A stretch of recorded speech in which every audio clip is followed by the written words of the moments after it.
Hello, welcome back to my channel Nandini Hazra ব্লগে তোমাদের অনেক অনেক স্বাগত জানিয়ে আজকে ব্লগটা শুরু করে দিলাম। আজকে দেখো সানডে, আজকে সানডে আর আমি দেখো বিছানাপত্র সকাল সকাল ঝেড়ে নিয়েছি। আমার ছেলে গেছে ড্রয়িং ক্লাসে প্রতি রবিবারের মতন, আর আজকে এই বেডশিটটা পাতলাম। কীরম হয়েছে কমেন্ট করে জানিও, ঠিক আছে। তারপর দেখো ব্রেকফাস্টে খাবার জন্য পরোটা বানিয়ে নিয়েছি, আলু ভাজাও করেছি, আলু ভাজাটা স্কিপ করে গেছি। আর এইদিকে দুধ চা বসিয়েছি, অনেক দিন পর দুধ চা, আর পরোটা দিয়ে দুধ চা খেতে কিন্তু আমার দারুণ লাগে। তো যাই হোক, তারপরে খাওয়া দাওয়ার পরে তিনজনের এদিকে চলে এসেছি ঘরটা একটু গোছাতে, পরিষ্কার করতে। ডাস্টিং তো জানো রোজেরই করি, তাও ধুলো পড়ে যায়, তাও একটু করে রোজই ক্লিন করি, তো করছি সেরকমই। আর দেখতে পাচ্ছ এখানে ওখানে জামা কাপড় ঝুলছে, কারণ বর্ষাকাল, আমাদের তো দেওয়ার কোথাও আর জায়গা নেই। যেগুলো মানে ভেজা ভেজা জামা কাপড়ই মানে শুকনো সব ঘরেতেই মিলে রাখি, আর পাখার হাওয়া যতটা টানে আর কি।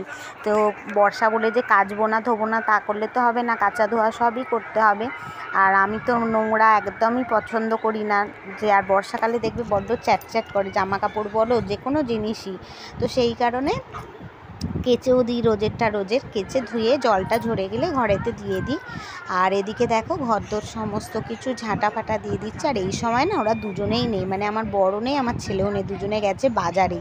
তো এই সুযোগে আমি বাড়ি ফাঁকা পেয়েছি, অমনি কাজগুলো ঝপঝপ করে নিচ্ছি, কারণ ওরা থাকলে না একদম হয় না। আর একটা ঘরদোর তো কোন মানে নড়নড় করে, আমার ছেলে তো বিশেষ করে, সেই জন্য দুজনে নেই। এই ফাঁকে আমি একদম শুরু করে দিয়েছি কাজকর্ম, ঝপাঝপ করছি যে ওরা চলে আসবে আর আমার ঘরদোর পরিষ্কার হবে না।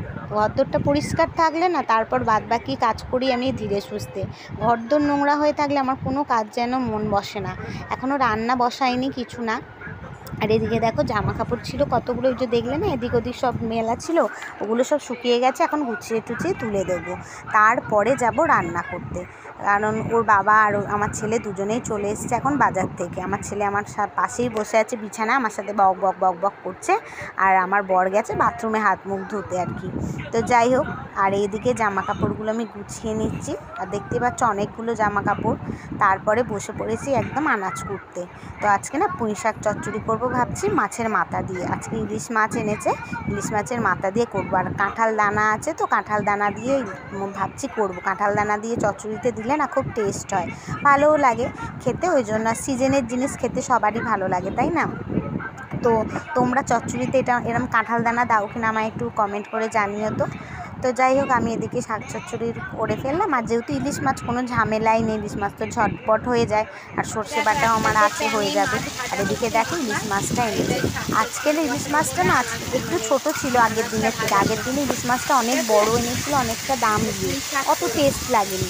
আর আজকেরটা এনেছে বিশ্বাস করবে না, মানে অল্প দাম, কিন্তু অল্প দাম মানে আগের তুলনায় একটু কম দাম, কিন্তু খুব টেস্ট ছিল।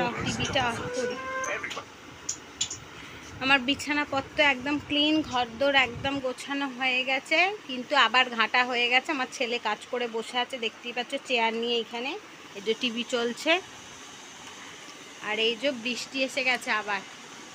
তো যাই হোক, আর এই যে এখানে একটু দোকানে এনেছে, তোলা হয়নি এখনো। এখানে দেখো আমার রান্না বান্না কমপ্লিট হয়ে গেছে, গ্যাস পরিষ্কার, গ্যাস টেবিল পরিষ্কার, এসব গোছানো, বাসন মাজা সব হয়ে গেছে, ঘরদোর গোছানো পরিষ্কার, সিঙ্ক পরিষ্কার। লাঞ্চটা দেখিনি কি আছে, দেখো ভাত আলু সিদ্ধ দিয়ে দিয়েছি, কারণ ইলিশ মাছ করেছি তার জন্য।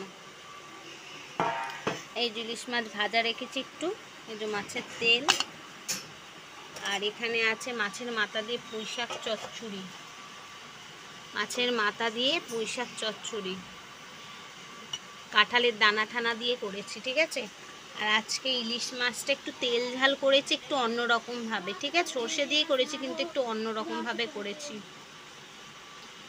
আচ্ছা, ইলিশ মাছটা না ভাপা ঠাপা করিনি, একটু অন্য স্টাইলে করেছি, তো খেতে ভালোই হয়েছিল। তারপর দেখো দুপুরবেলা আমার ছেলেকে একটু ফ্রুটস কেটে দিলাম, মৌসাম্বি লেবু আর আপেল, তো ফল খেতে না একটু ভালোই বাসে।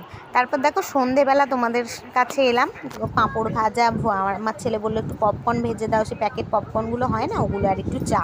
আর আমার ছেলের একটু দুষ্টুমি তোমাদের সাথে শেয়ার করলাম, দেখেছো ও কী করেছে, গোঁপ করেছে। ওটা কিন্তু আমি আটা মাখছিলাম রুটি করব বলে, সেই আটা লাগিয়ে আবার আমাকে বলছে এতে একটু কালো রং করে দাও, তাহলে আমার গোপ গোপ লাগবে। তো যাই হোক, ওই জন্য তোমাদের সাথে শেয়ার করেছি। আর যেহেতু এটা লম্বে মানে তুলেছিলাম তো পিকচারটা বা ভিডিওটা, ওই জন্য এরকম এসছে। যাই হোক, একটু শেয়ার করেছি, তোমরা একটু দেখে নিও কষ্ট করে। আমার ছেলের দুষ্টুমি দেখেছো, এইরকমভাবে সারাদিন চলতেই থাকে, কিছু না কিছু করতেই থাকে। ওকে নিয়ে আমার দিনটা ভালোই কাটে, মজায়। তো যাই হোক, তোমরা সকলে খুব ভালো থেকো, সুস্থ থেকো। আর আমার ভিডিও যদি কিছু ভালো লেগে থাকে প্লিজ কমেন্ট করো, লাইক করো আর শেয়ার করো। আর যদি নতুন বন্ধু হয়ে থাকো তাহলে সাবস্ক্রাইব করে আমার পাশে থেকো। আজকের মতন আমি এখানেই বিদায় নিলাম, আবার আগামীকাল তোমাদের সাথে নতুন একটা ভিডিও নিয়ে আনবো।